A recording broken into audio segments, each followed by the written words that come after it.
But to say Islam in essence, which is simply what the motion states, by not qualifying the word Islam in any way, and therefore pointing you to its very essence, to say Islam in essence is incompatible with democracy, we put to you is factually and theologically and politically and pragmatically and logically simply incorrect. And there are a number. I'm Dr. Zuhdi Jasser. I'm a proud, faithful Muslim. I love my faith, and I'm here in favor of the proposition because I can tell you, as I raise my children to be good Muslims, I try to pray 5 times a day. I fast in Ramadan. I believe in our scripture and the authenticity of the Quran, but I also believe that Islam is a brand.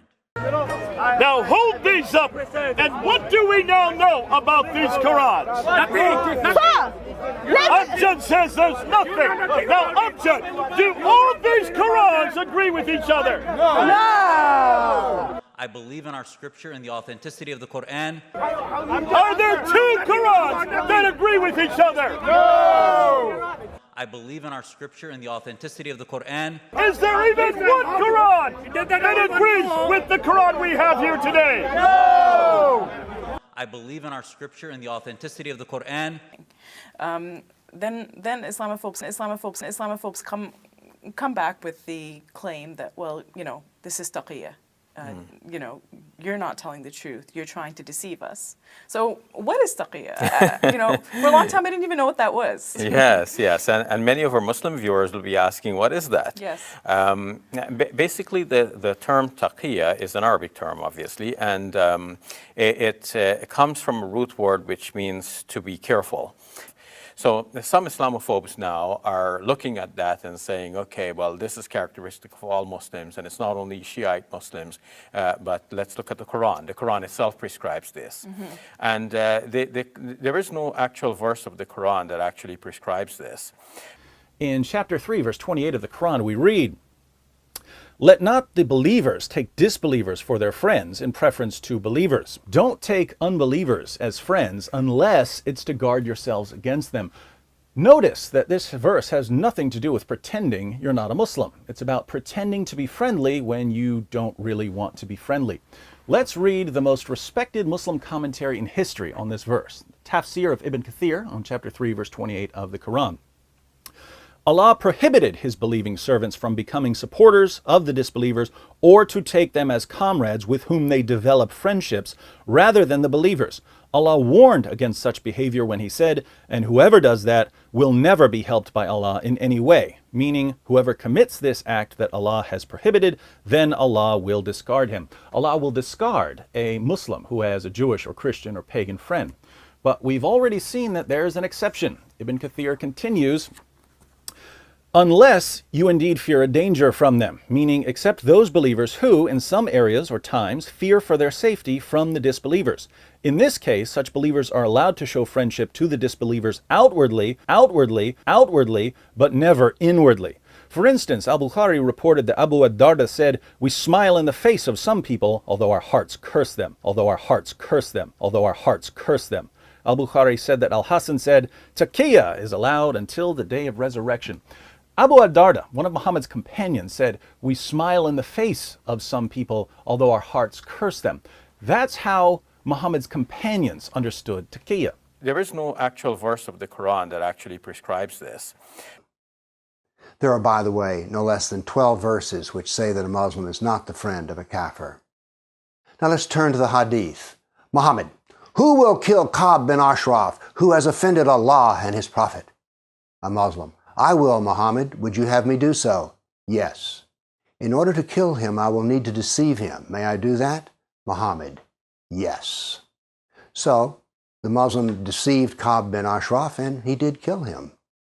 But in Islam, if you're a kafir, you're never equal to the Muslim. Islam does not have a golden rule. The kafir is always inferior. Now then, let's talk about lying and deception.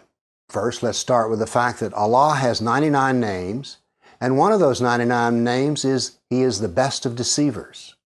But Allah is also the best of plotters and schemers. To say Islam in essence is incompatible with democracy, we put to you is factually and theologically and politically and pragmatically and logically simply incorrect. The crux of Judeo-Christian philosophy is obviously equality. We are created in the images of God, and that's why everyone is equal. Not only that this statement is not true, but at the same time, this statement might end up becoming an instrument for death of hundreds of millions of people. Let's say, for instance, communism. Why did communism fail? Communism failed because it has this inherent idea that everyone is equal. Okay, the poor people are poor because they are oppressed by the rich. That's why they are poor, not because of their aptitude. Now, of course, there are a lot of poor people who have been oppressed by the rich people. That's also true. But at the same time, this is also true that because of your choices, because the mistakes that you made, those mistakes made you in an impoverished situation. Today, you are accountable. You should be held accountable for your own wrongdoings. That has not been addressed by, or cannot be addressed by, communism. It was based basically on hatred. Like, some people are poor because the rich people have exploited them. So the hatred was more of a poignant feature of this ideology than the aptitude, like the meritocracy and all those things. And what is democracy is cultural communism. Like, finance is one dimension of human experience. We also have art, science, philosophy, and all the other different dimensions that make human beings human beings. So the assumption is financial dimension has failed. That's why from communism we moved to capitalism, and now we have to accept that all the other dimensions, art, science, philosophy, language, culture, whatever it is, are equal. So financial dimension has failed. Not only that it has failed, it has also been the instrument for slaughtering hundreds of millions of people in the last 100 years or so. Yet, we have to accept that all the other dimensions of human experience are equal nonetheless. That's what democracy is, cultural communism. So, you are holding all the cultures as equal, whether it's inferior in their own merit. Like, let's say, for instance, Islam. What Islam really stands for? Islam stands for barbarism. Like, when you are talking about Sharia law, for instance, to me it's about savagery, it's about barbarism. There are two fundamental distinctions. One is good and the other one is evil. Putting it the other way, civilization and barbarism. Like, as we are talking about good and evil, Satan, Allah, like Christ, Antichrist. So either you are civilized or you are a savage. There is nothing in between. Or is there anything in between? You have civilization and you have savagery. You have barbarism. Either you are civilized or you are uncivilized. You are a savage. What is the standing of democracy in this chemistry? Democracy is the cultural appropriation. Is saying that, oh look, both of these cultures are equal, but they are not taking into consideration of the inherent merits.